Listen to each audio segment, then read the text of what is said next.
Oftentimes in sports, it can feel like watching a movie play out in real time, where heroes and villains are set up for dramatic revenge stories, heroic comebacks, and hamartia that will cause the downfall of a once-beloved team. Motorsports is rife for this, going on to inspire countless movies depicting iconic seasons, struggles, and success stories, and F1 is no exception. Playing out in front of us right now is potentially the opening chapter to the next great story, and we think that a twist that will provide all of the motivation that a driver needs to vow revenge on his current team has just taken place. But is all of this high fantasy, or will this mystery develop into a thriller that would make Stanley Kubrick's tales look like an episode of Dora the Explorer? So do you want to know why Ferrari's disrespect and disregard of Carlos Sainz may push the dedicated and highly talented Spaniard away, while their most recent move may be an indication that the Ferrari driver doesn't have long with the team? We really wouldn't blame him for moving on, and if he does, what would the future hold for Carlos Sainz? And more importantly for Ferrari, is there a worthy replacement lined up?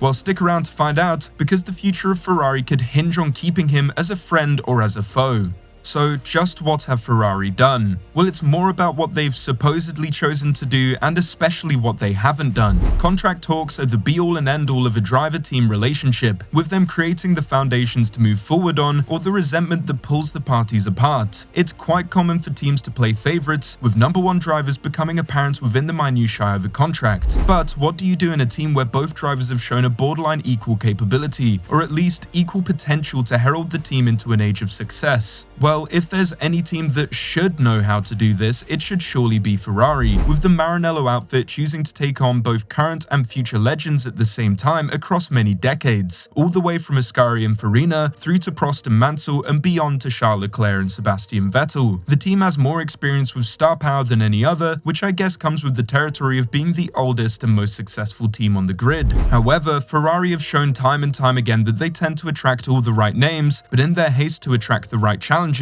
they seem to neglect to recognize what ultimately led to their periods of success. In an attempt to balance divas, egos, and superstars, the Scuderia have more often than not fumbled a fast car with trackside failures, inter-team conflict, and a toxic atmosphere created by too many people vying for the top spot. Schumacher had Barrichello, Lauda had Regazzoni. There is a consistent theme of long-term success coming with a finely orchestrated balance of a consistent stalwart and a hugely talented prospect. Perhaps this is what they expected of Vettel and Leclerc's partnership, but sadly the trackside issues as well as some baffling driver errors and an all-conquering Mercedes destined those efforts to fail. The one exception we can think of where the two superstars within the team shared the mantle to the true heights of their potential would be Scheckter and Villeneuve back in 1979. But then again, that heralded 2 decades of failure to come, so make of that what you will. So what does that have to do with Ferrari today? Well, the fact that Carlos Sainz has gone on to prove to be more than what the Scuderia typically need for a number 2 driver, as that is what the Scuderia would have needed him to be alongside their golden boy who they had been grooming for success for his whole life. When Sainz turns up and is the equal of Leclerc, only being beaten at the last minute in the championships, and then gets the only win for the team last year, he's created enough noise and buzz to warrant the team backing him with as much belief as they have for Leclerc. After all, they share points tallies closely and their fatal errors are often aligned, with Leclerc and Sainz being capable of dropping it at precisely the wrong time, much to the chagrin of the team and even the other driver. Monaco.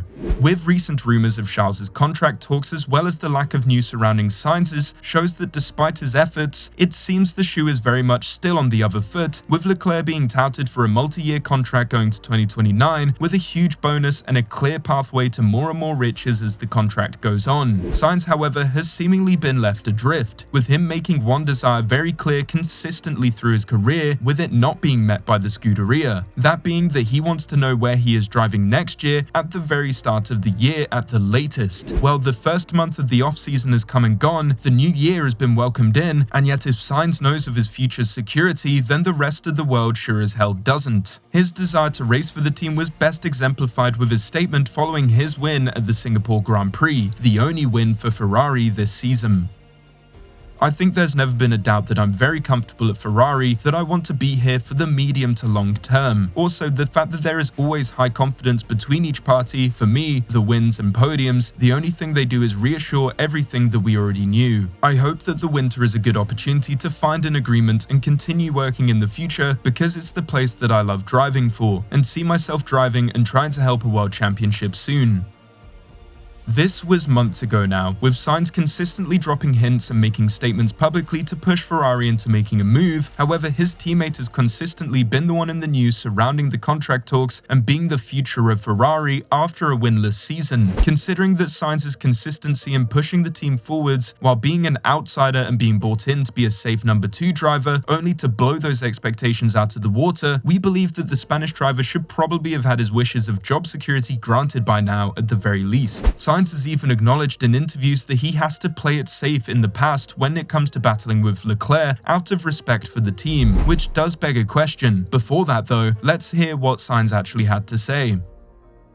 In every race, we are within half a tenth of each other. Charles and I are always together. The ability he has on a single lap, the ability he has in a race to come back and gain positions at the start, we make a very good pair. We make a very good pairing. I think we are 2 drivers who get on very well together. I think that's the best thing for the team, to have 2 drivers pushing each other. I think we have a healthy competition between us, but always prioritize the team. I try to bite when I have to bite, and I try to control myself when I have to control myself.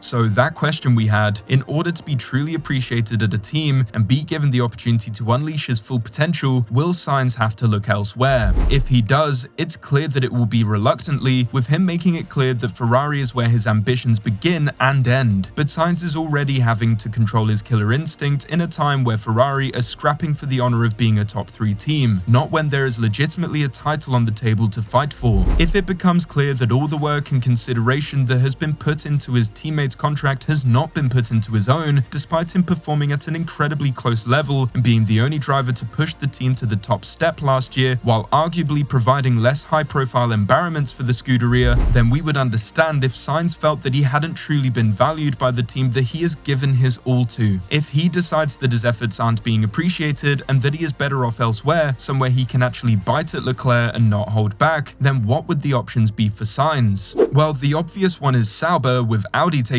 over, and other than that, yeah, that's about it. So Sainz wants to stay and has nowhere to go that he would truly be able to compete more than his current position with Ferrari. His performance, his desires, and Vasseurs' previous glowing reports on the Spaniard all point towards the continuation of their relationship, but in a case of off-track relations hinting to on-track consequences, there has been a strange parting of ways from a shared party that has caused quite the confusion around relations at Ferrari. Longtime sponsor of Ferrari, Spanish beer company Estrella, and their alcohol-free brand Estrella Galicia Zero, has seen their contract with Ferrari come to an end, with Ferrari instead opting for Asahi moving forwards. Well, what does this have to do with Sainz, I hear you ask? Well, Estrella's partnership coincided with Sainz's entry to the team in 2021. Not only that, but they are long-term supporters of Sainz, following their countryman's movements around the paddock. Could this indicate a further rift between the Scuderia and Sainz? Does this signal Ferrari looking to move on and potentially move back to the safe formula of a clear driver hierarchy? Only time will tell, but the timing of this, alongside Sainz's contract uncertainty, certainly raises more question in a contract saga which could push the Spaniard into his villain era.